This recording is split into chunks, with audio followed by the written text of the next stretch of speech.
ಕರ್ನಾಟಕದಲ್ಲಿ ಎನ್ಡಿಎಗೆ ಎಕ್ಸಿಟ್ ಪೋಲ್ಗಳು ಜೈಕಾರವನ್ನ ಹಾಕ್ತಾ ಇವೆ. ಪ್ರತಿಯೊಂದು ಎಕ್ಸಿಟ್ ಪೋಲ್ಗಳನ್ನ ಗಮನಿಸ್ತಾ ಇದ್ರೆ ಅವರಿಗೆ ಯಾವುದೇ ರೀತಿಯಾದಂತಹ ಆತಂಕ ಇದ್ದ ಹಾಗೆ ಕಾಣಿಸ್ತಾ ಇಲ್ಲ. ವಿಧಾನಸಭೆಯಲ್ಲಿ ಬಿಜೆಪಿ ಮಕ್ಕಡೆ ಮಲಗಿತ್ತು ನಿಜ, ಆದರೆ ಲೋಕಸಭೆಯಲ್ಲಿ ಅವರು ಎದ್ದು ನಿಂತಿರುವಂತಹ ಲಕ್ಷಣಗಳು ಕಾಣಿಸ್ತಾ ಇದೆ ಮತ್ತು ಹಿಂದಿನ ಸೀಟ್ಗಳನ್ನ ಉಳಿಸಿಕೊಳ್ಳುವಂತಹ ನಿಟ್ಟಿನಲ್ಲಿ ಮುಂದಾಗ್ತಿದೆ ಅಂತ ತೋರಿಸ್ತಾ ಇದೆ ಈ ಒಂದು ರಿಸಲ್ಟ್ಗಳು, ಎಕ್ಸಿಟ್ ಪೋಲ್ನ ರಿಸಲ್ಟ್ಗಳು. ಜೆಡಿಎಸ್ ಮುಗ್ದೇ ಹೋಯ್ತು ಅಂತ ಹೇಳ್ತಿದ್ದವರಿಗೆ ಇದೊಂದು ಉತ್ತರವಾಗುತ್ತಾ? ಗ್ಯಾರಂಟಿಗಳ ಬಿರುಗಾಳಿಗೆ ತತ್ತರಿಸಿ ಹೋಗುತ್ತೆ ಬಿಜೆಪಿ ಮತ್ತು ಜೆಡಿಎಸ್ ಅನ್ನುವಂತಹ ಮಾತುಕತೆಗಳು ಕೂಡ ಆಡ್ತಾ ಇದ್ರು. ಆದರೆ ಈ ರಿಸಲ್ಟ್ ಅನ್ನ ಗಮನಿಸ್ತಾ ಇದ್ರೆ ಬಹುಶಃ ಆ ರೀತಿ ಇದ್ದಂತೆ ಕಾಣಿಸ್ತಾ ಇಲ್ಲ. ಲೋಕಸಭೆ ಚುನಾವಣೆಯಲ್ಲಿ ದೋಸ್ತಿ ಅಸ್ತ್ರ ಪ್ರಯೋಗವನ್ನ ಮಾಡಿದ್ರು. ಕಾಂಗ್ರೆಸ್ ಎದುರು ಕುಸ್ತಿಗೆ ನಿಂತು ದೋಸ್ತಿಗಳು ಸಕ್ಸಸ್ ಅನ್ನ ಕಾಣ್ತಾರಾ ಅನ್ನುವಂಥದ್ದನ್ನ ನೋಡಬೇಕು. ದೋಸ್ತಿಯ ಲಾಭದ ಲೆಕ್ಕಾಚಾರಗಳು ಹೀಗಿವೆ. ಎಕ್ಸಿಟ್ ಪೋಲ್ಗಳಲ್ಲಿ ಬಿಜೆಪಿ ಮತ್ತು ಜೆಡಿಎಸ್ ಮೈತ್ರಿ ಸಕ್ಸಸ್ ಸುಳಿವನ್ನ ಕೊಡ್ತಾ ಇದೆ. ಹಳೆ ಮೈಸೂರು ಭಾಗದ 11 ಕ್ಷೇತ್ರಗಳ ಪೈಕಿ ಬಿಗ್ ಇಂಪ್ಯಾಕ್ಟ್ ಅನ್ನ ತೋರಿಸ್ತಾ ಇದೆ.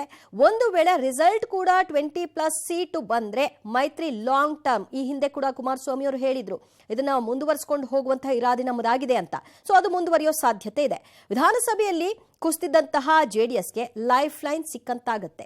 ಸೊ ವಿಧಾನಸಭೆಯಲ್ಲಿ 19ಕ್ಕೆ ಸೀಮಿತ ಆದರೂ ಇನ್ನೇನು ಮುಗ್ದೇ ಹೋಯ್ತು ಪ್ರಾದೇಶಿಕ ಪಕ್ಷ ಎಂಬಿತ್ಯಾದಿ ಮಾತುಗಳು ಕೂಡ ಇಲ್ಲಿ ವ್ಯಕ್ತವಾಗ್ತಾ ಇತ್ತು. ಸೊ ಈಗ ಒಂದ್ ರೀತಿಯಾಗಿ ಅವರಿಗೆ ಸಂಜೀವಿನಿ ಸಿಕ್ಕ ಹಾಗೆ ಆಗ್ತಾ ಇದೆ ಈ ಒಂದು ರಿಸಲ್ಟ್ ಸತ್ಯವೇ ಆದ್ರೆ, ಈ ಎಕ್ಸಿಟ್ ಪೋಲ್ನ ರಿಸಲ್ಟ್. ಇನ್ನು ವಿಧಾನಸಭೆಯಲ್ಲಿ ಕುಸಿದು ಹೋಗಿದ್ದಂತಹ ಜೆಡಿಎಸ್ಗೆ ಇದೊಂದು ಲೈಫ್ ಲೈನ್. ಅಂದ್ರೆ ಬಿಜೆಪಿ ಜೊತೆಗೆ ಹೋದ್ರೆ ಅವರು ಮುಗಿದು ಹೋಯ್ತು, ಅವರು ಜಾತ್ಯತೀತ ಟ್ಯಾಗ್ ಲೈನ್ ಅನ್ನ ಹಾಕೊಂಡಿದ್ರು, ಇನ್ನು ತೆಗೆದು ಹಾಕಬೇಕು ಇತ್ಯಾದಿ ಮಾತುಗಳು ಕೇಳಿ ಬಂದಿತ್ತು. ಅದ್ಯಾವುದಕ್ಕೂ ಕೂಡ ಡೋಂಟ್ ಕೇರ್ ಅಂದಿರೋ ಹಾಗೆ ಕಾಣಿಸ್ತಾ ಇದೆ. ವಿಧಾನಸಭೆಯಲ್ಲಿ ಹೀನಾಯವಾಗಿ ಸೋತಿದ್ದ ಬಿಜೆಪಿಗೆ ಮೈತ್ರಿ ವರವಾದಂತೆ ಕಾಣಿಸ್ತಾ ಇದೆ. ಬಿಬಿಎಂಪಿ ಚುನಾವಣೆಯಲ್ಲೂ ಕೂಡ ಬಿಜೆಪಿ ಜೆಡಿಎಸ್ ಮೈತ್ರಿ ಆಗಬಹುದಾದಂತಹ ಸಾಧ್ಯತೆ ಈ ರಿಸಲ್ಟ್ನೇ ಮುಂದುವರಿಸಿಕೊಂಡು ಹೋಗೋದಾದ್ರೆ ರಾಜ್ಯದ ಸ್ಥಳೀಯ ಸಂಸ್ಥೆಗಳ ಚುನಾವಣೆಯಲ್ಲೂ ಕೂಡ ಮೈತ್ರಿ ಲೆಕ್ಕಾಚಾರವನ್ನೇ ಹಾಕೊಂಡು ಮುಂದುವರಿಯುವಂಥದ್ದು. ಟಾರ್ಗೆಟ್ 2029 ದೃಷ್ಟಿಯಲ್ಲಿಟ್ಟುಕೊಂಡು ದೋಸ್ತಿ ಪ್ಲಾನ್ ಅನ್ನ ರಚಿಸಿದ ಹಾಗೆ ಕಾಣ್ತಾ ಇದೆ. ಮುಂದೆ ಕರ್ನಾಟಕ ಚುನಾವಣಾ ರಾಜಕಾರಣದ ದಿಕ್ಕನ್ನ ಬದಲಿಸುವಂತಹ ಸಾಧ್ಯತೆ ಕೂಡ ಇದೆ ಈ ದೋಸ್ತಿಯ ಒಂದು ನಡವಳಿಕೆಗಳು. ಮತ್ತಷ್ಟು ಮಾಹಿತಿ ಪಡೆಯೋಣ ನಮ್ಮ ಪ್ರತಿನಿಧಿ ಶ್ರೀನಿವಾಸರಿಂದ. ಶ್ರೀನಿವಾಸ್, ಸದ್ಯ ಎಕ್ಸಿಟ್ ಪೋಲ್ನ ರಿಸಲ್ಟ್ನ ಗಮನಿಸ್ತಾ ಇದ್ರೆ ಹಿಂದೆ ಕಾಂಗ್ರೆಸ್ ಮತ್ತು ಜೆಡಿಎಸ್ ಆದಂತಹ ಮೈತ್ರಿಗೂ ಬಿಜೆಪಿ ಮತ್ತು ಜೆಡಿಎಸ್ ಮಾಡಿಕೊಂಡಂತಹ ಮೈತ್ರಿಗೂ ಬಹಳ ರೀತಿಯಲ್ಲಿ ವ್ಯತ್ಯಾಸಗಳು ಕಾಣಿಸ್ತಾ ಇದೆ. ಅದರ ಲಾಭ ನಷ್ಟಗಳನ್ನ ಗಮನಿಸಬಹುದಾಗಿದೆ. ಸೊ ಈ ಮೈತ್ರಿ ಲಾಂಗ್ ಟರ್ಮ್ ಅಂತ ಹಿಂದೆ ಏನ್ ಕುಮಾರಸ್ವಾಮಿ ಅವರು ಹೇಳಿದ್ರು ಅದು ನಿಜವಾಗಬಹುದಾದ ಸಾಧ್ಯತೆಗಳಿದೆಯಾ? ಎಲ್ಲಾ ರೀತಿಯ ಚುನಾವಣೆಗಳಲ್ಲೂ ಕೂಡ ಈ ದೋಸ್ತಿ ಕಂಟಿನ್ಯೂ ಆಗೋ ಮೂಲಕವಾಗಿ ದಿವ್ಯಾ, ಈ ಬಗ್ಗೆ ಈಗ ಚರ್ಚೆ ಆಗ್ತಿದೆ. ಯಾಕೆಂದ್ರೆ ಕಳೆದ ವಿಧಾನಸಭಾ ಚುನಾವಣೆಯಲ್ಲಿ ಜೆಡಿಎಸ್ಗೂ ದೊಡ್ಡ ಮಟ್ಟದ ಹಿನ್ನಡೆ ಆಗಿತ್ತು, ಬಿಜೆಪಿ ಕೂಡ ದೊಡ್ಡ ಮಟ್ಟದ ಹಿನ್ನೆಲೆ ಆಗಿತ್ತು. ಸೊ ಈಗ ಎಕ್ಸಿಟ್ ಪೋಲ್ಗಳ ಪ್ರಕಾರ ದೊಡ್ಡ ಮಟ್ಟದಲ್ಲಿ ಜೆಡಿಎಸ್ ಮತ್ತೆ ಬಿಜೆಪಿ ಹೆಚ್ಚು ಸ್ಥಾನಗಳನ್ನ ಗಳಿಸ್ತಿದೆ ಅಂತ ಹೇಳಲಾಗ್ತಿದೆ.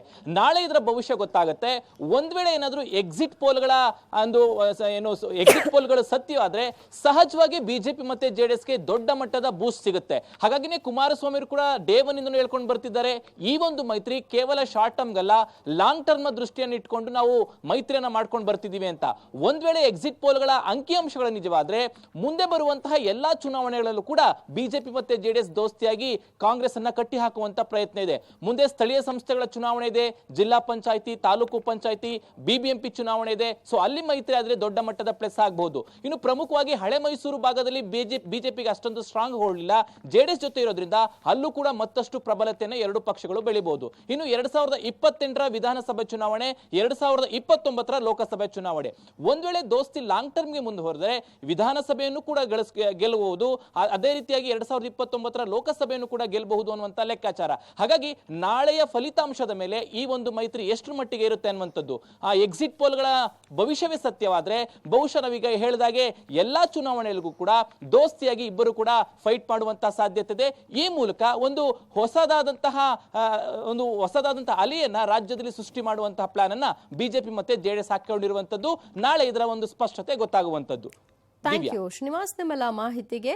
ದೋಸ್ತಿಯ ಒಂದು ಎಫೆಕ್ಟ್ ಹೇಗಿದೆ, ಅದರ ಪ್ರಭಾವ ಹೇಗಿದೆ, ವರ್ಕ್ ಆಗಿದೆಯಾ ಇಲ್ವಾ, ಇದೆಲ್ಲವೂ ಕೂಡ ರಿಸಲ್ಟ್ ನಿಂದ ಗೊತ್ತಾಗುತ್ತೆ. ಆ ನಂತರದಲ್ಲಿ ಇವರ ಒಂದು ಮುಂದುವರೆದ ಭಾಗ ಎಲ್ಲಿಯವರೆಗೂ ಇವರ ಒಂದು ಲೈಫ್ ಅನ್ನೋದು ಗೊತ್ತಾಗುತ್ತೆ. ಬಿಜೆಪಿ ಮತ್ತು ಜೆಡಿಎಸ್ನ ಒಂದು ಮೈತ್ರಿ ಜೊತೆಗೆ ಅವರ ಇಬ್ಬರ ಒಂದು ಗಟ್ಟಿತನ ಈ ಮುಂದೆ ಹೀಗೆ ಮುಂದುವರಿಯುತ್ತಾ ಅನ್ನೋ ಪ್ರಶ್ನೆಗೂ ಕೂಡ ಉತ್ತರ ಸಿಗುತ್ತೆ.